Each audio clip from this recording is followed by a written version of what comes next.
Chapter 14. After Scarlett left Rhett's hotel room, she walked slowly along the street, thinking, how was she going to get the money to buy that factory now? Rhett had ruined all her plans. How she hated him! I should have known he'd never understand, Scarlett thought. Her angry thoughts were interrupted by a man calling her name. Miss Scarlett! Miss Scarlett, hello! Why, it's Frank Kennedy. How are you? Said Scarlett. Frank Kennedy was an older man in his late 40s, whom Scarlett had known for a few years now. He had visited Tara many times to see Sue Ellen, Scarlett's younger sister. Scarlett did not like her sister very much, and couldn't understand why Frank was interested in her. Not that Frank was very handsome, rich, or intelligent himself. Frank had thin, red hair and a silly expression on his face all the time. But now, after her meeting with Rhett, it was nice to talk to a man who knew how to treat a lady. Frank offered Scarlett a ride back to Aunt Pittypat's home in his carriage. He was very anxious to know how Sue Ellen was doing. Miss Scarlett, I'm going to ask her to marry me very soon now. You see, I've been able to save some money. I have a store here, and I've been able to make about $1,000 already. $1,000. To Scarlett, this was like all the money in the world. She looked at Frank with new interest in her eyes. Why, Frank, that's amazing! Tell me, how did you do it? Everyone is so poor these days after the war. Frank turned red. He was very shy around women, and so he was very excited to have pretty Scarlett O'Hara, Sue Ellen's sister, talking to him. He had always preferred Sue Ellen to Scarlett because Sue Ellen was sweet and ladylike.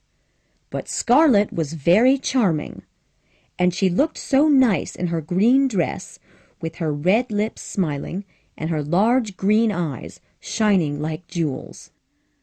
Well, Miss Scarlett, after the war was over, I came immediately back to Atlanta.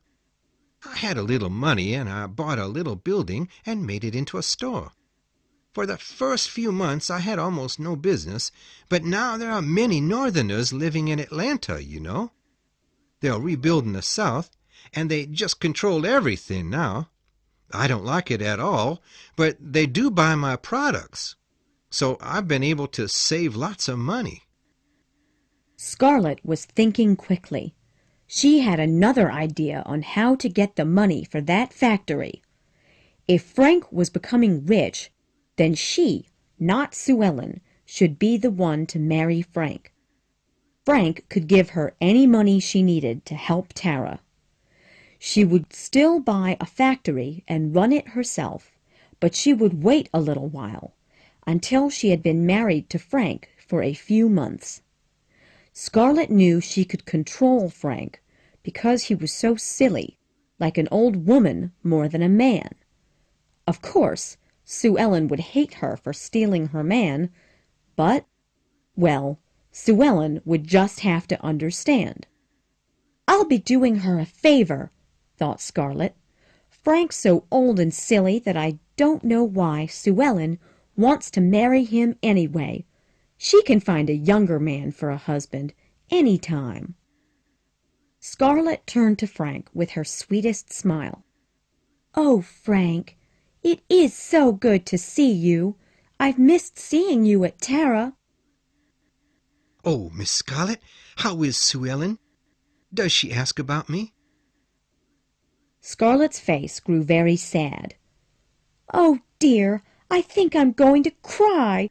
What an awful, terrible, mean sister I have. What is it, Miss Scarlett? Cried Frank. He turned pale. Well, it's just that Sue Ellen got tired of waiting for you, and she was afraid she'd never get married, and... Well, Frank, she's going to marry one of the country boys next month. Oh, dear, I could just cry. Frank looked miserable and said nothing. But, Frank, don't worry about her. Sue Ellen's just selfish and terrible, I think. If I was going to marry you, I'd never want anyone else.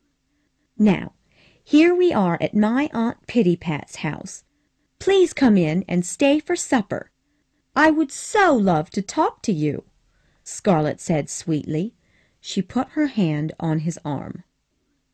Frank was terribly unhappy about Sue Ellen's marriage. Of course, he did not know that Scarlet was lying. He was excited by Scarlet's sweet words and the way she looked at him, as if he were a big, strong man who could protect her. That night, Frank went to supper at Aunt Pittypat's house. 3 days later, Scarlet returned to Tara as Mrs. Kennedy. In 3 days' time, she had married Frank. She had told him, with many tears and sighs, that she needed money to feed her family and buy cotton seeds to plant at Tara. Frank had given Scarlet $300.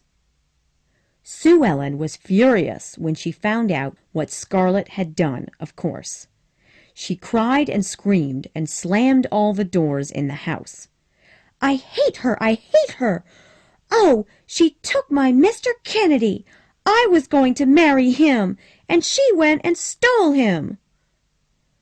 Sue Ellen, try to understand. Scarlet did it to help Tara, said Melanie, trying to comfort Sue Ellen.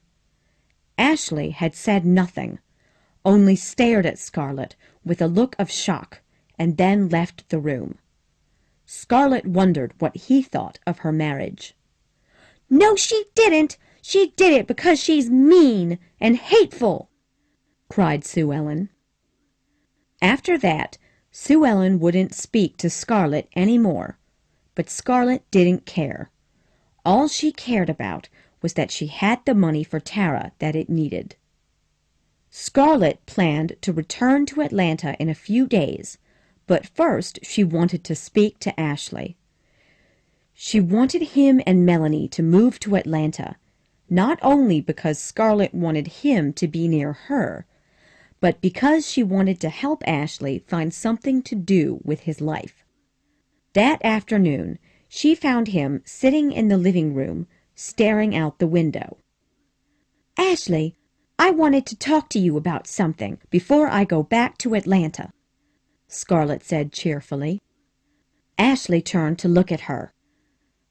Scarlet, I can't forgive myself for allowing you to go off to Atlanta and marry Mr. Kennedy.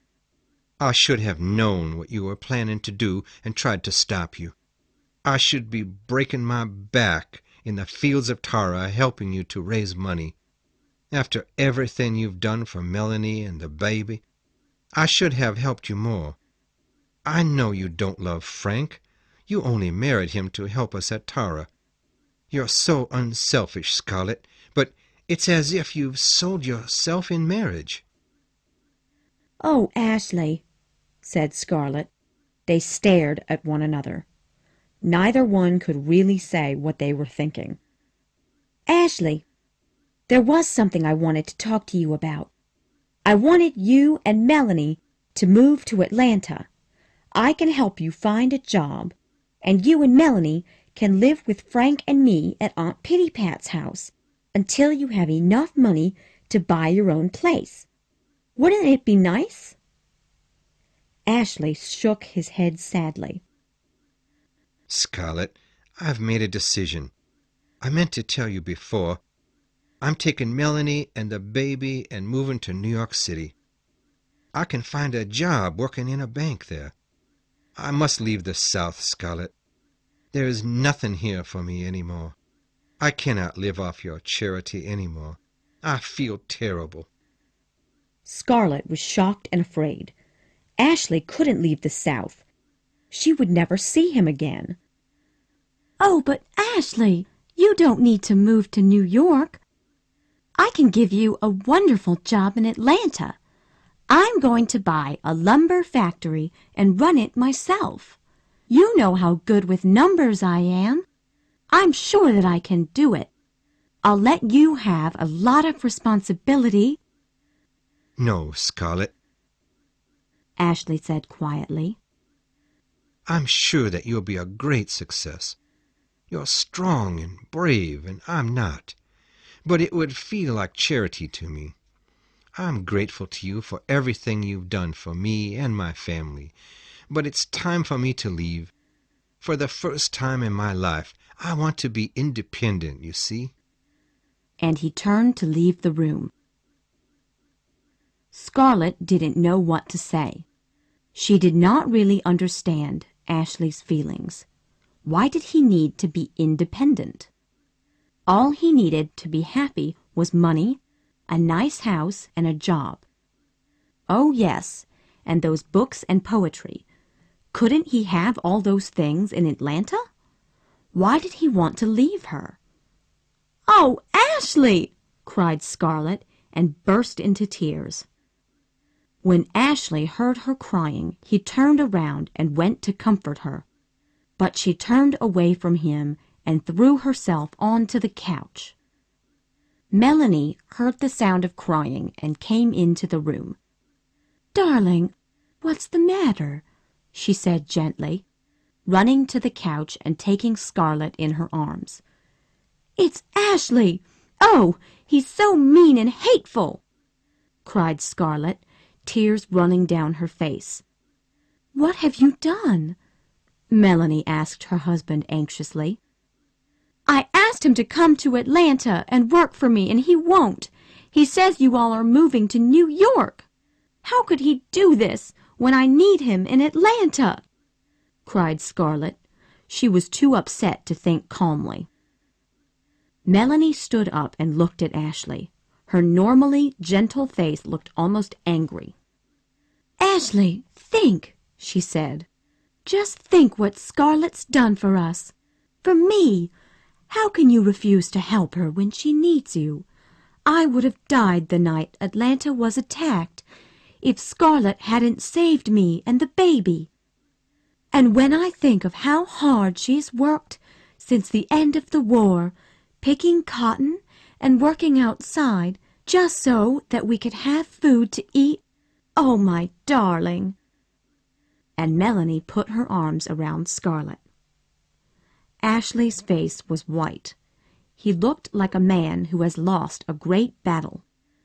"Scarlett, do you really want me to come to Atlanta?"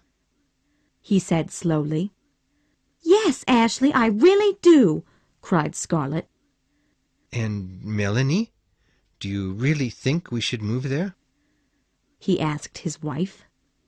"Oh, darling, just think how wonderful it would be to be with our family. New York is so terribly far away," said Melanie. "Then I will come to Atlanta. I cannot fight you both," said Ashley.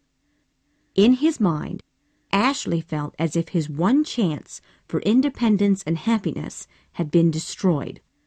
As he turned to leave the room, Scarlett saw the look on his face. He was a man in terrible pain.